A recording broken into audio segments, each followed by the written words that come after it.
Waar is Herman Ploegstra? Opnieuw wordt er gegraven in Zeeuws-Vlaanderen. Aanleiding is een anonieme brief nadat Ploegstra 15 jaar geleden spoorloos verdween. En verder in deze Zeeland nu. Conducteurs zijn agressie van passagiers beu. En Terneuzenaren zijn niet onder de indruk.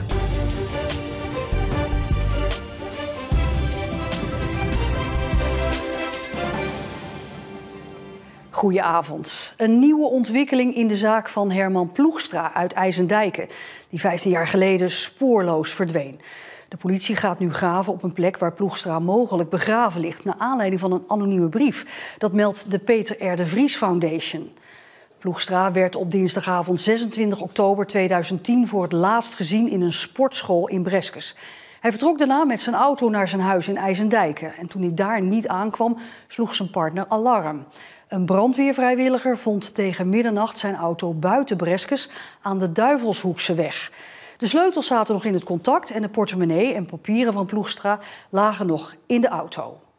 En aangeschoven is verslaggever Rick Bolt. Ja, Rick, wat is er dan de afgelopen maanden gebeurd dat er nu toch opnieuw gegraven wordt? Nou, afgelopen voorjaar werd al bekend dat die brief bezorgd was bij de Peter R. de Vries Foundation. Alleen ze deelden toen helemaal niks over wat er in die brief stond. Maar ze vroegen aan de schrijver van de brief, joh, meld je, eventueel kan dat ook anoniem. Nu maken ze dus wel wat duidelijk wat er in die brief staat. Namelijk dat er wordt gesproken over een locatie. En die locatie is wel zo specifiek dat de politie het heel erg serieus neemt en ook binnenkort gaat graven dus. Een hele specifieke locatie dus. Waar gaan ze graven? Ja, dat hebben ze niet bekendgemaakt. Het is natuurlijk een zaak uit 2010. Dus ja, wat er eventueel nog aan bewijs zou liggen of iets aanwezig zou zijn, dat is natuurlijk heel fragiel geworden. En ze willen natuurlijk ook kijken, joh, wat ligt er nog aan bewijs dat eventueel kan leiden naar een dader.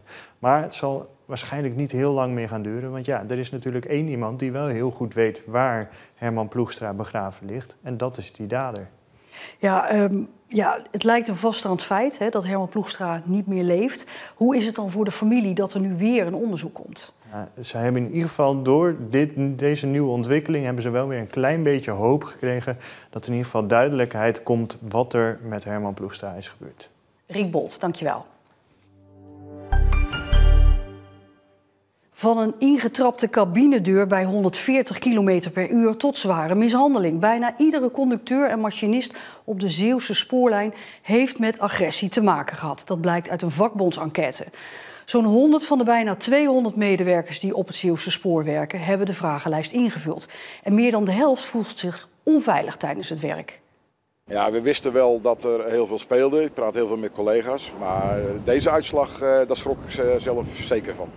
Bijna iedere machinist of conducteur op de Zeeuwse lijn wordt elke maand 1 of meerdere keren uitgescholden of geïntimideerd.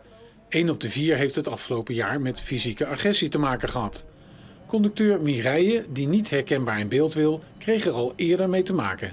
Ik ben een keer echt mishandeld, juli 2023. Dat ik gewoon helemaal beurs was en bont en blauw. En die persoon is dus 3 weken onvoorwaardelijk veroordeeld. Met €800 boete.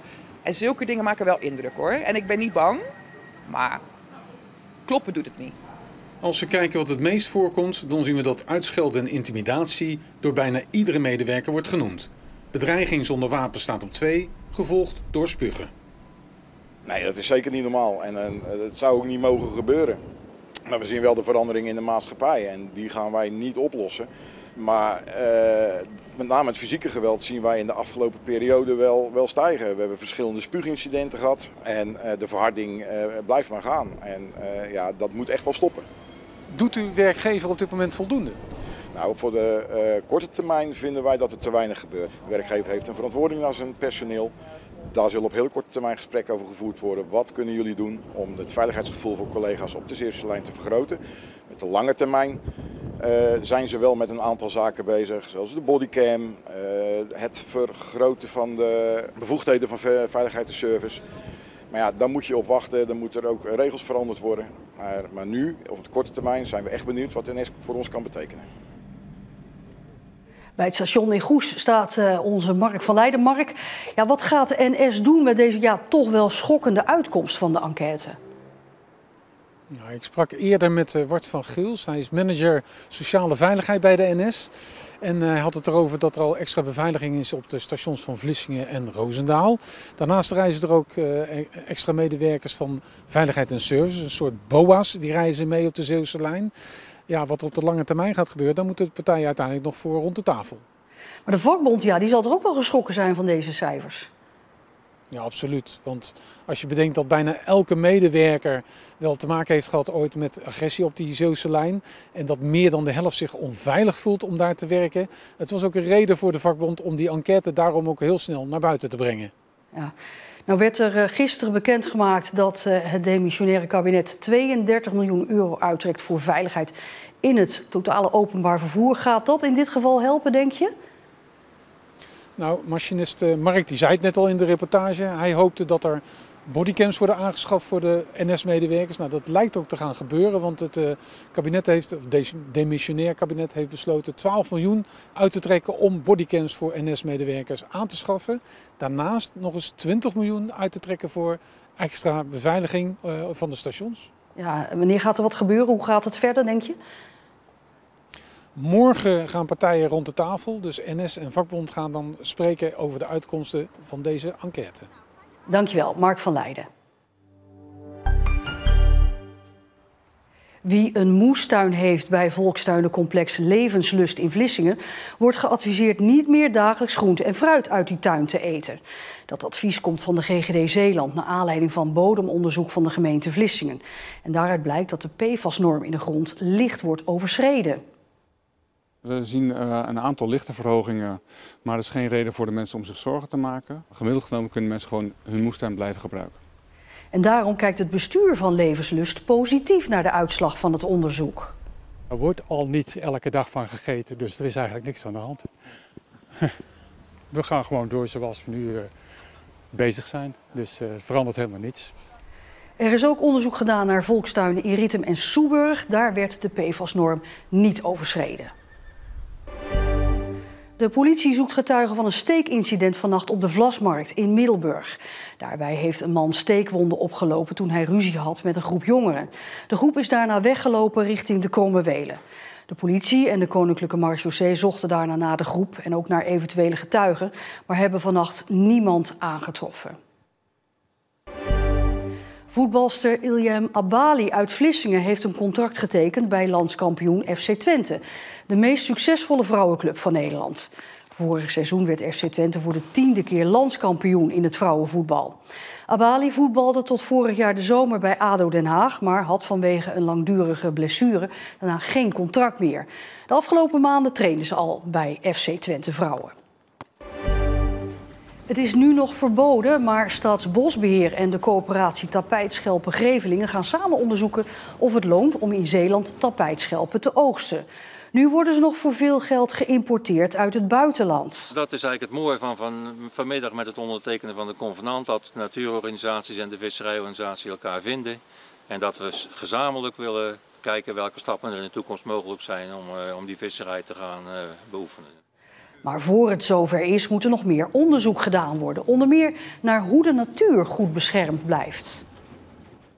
De volgende stap is aan de meer praktische mensen, zoals ik en een aantal mensen van Staatsbosbeheer, om dat ook praktisch in te gaan vullen.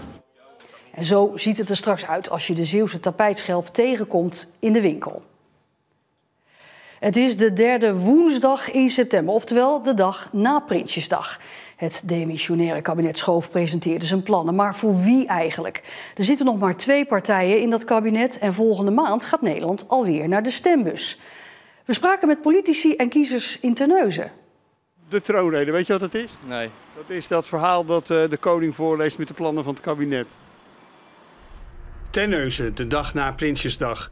In het stadhuis van de grootste gemeente van Zeeland is momenteel een kunstwerk te zien dat symbool kan staan voor de politieke situatie in Den Haag. Achter mij hebben wij inderdaad een kunstwerk van Josse Peil in ons gemeentehuis. Ik vond het wel symbolisch voor wat we op dit moment in Den Haag meemaken. Het lijkt wel een puinbak. Heeft u naar de troonrede gekeken gisteren?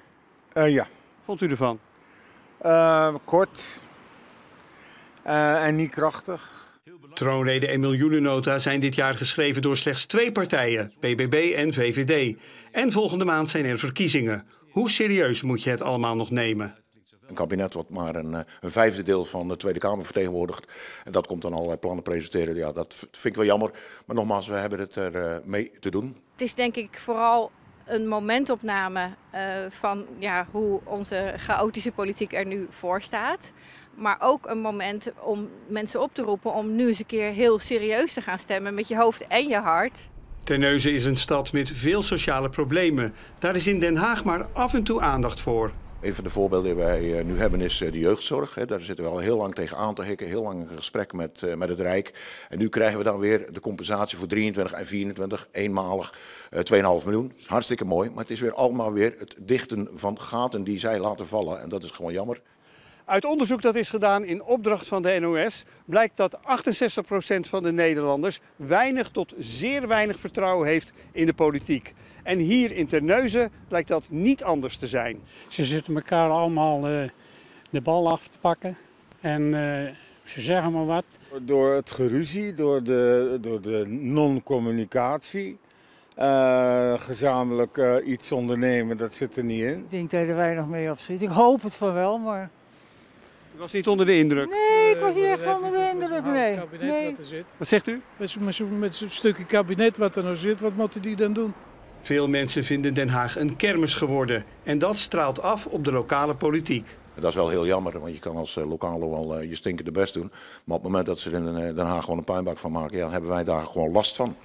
Toch maar op naar de verkiezingen van 29 oktober. Het was vandaag een overwegend bewolkte dag met soms wat regen. Vooral vanmiddag stond er ook nog eens een keer een stevige zuidwestenwind.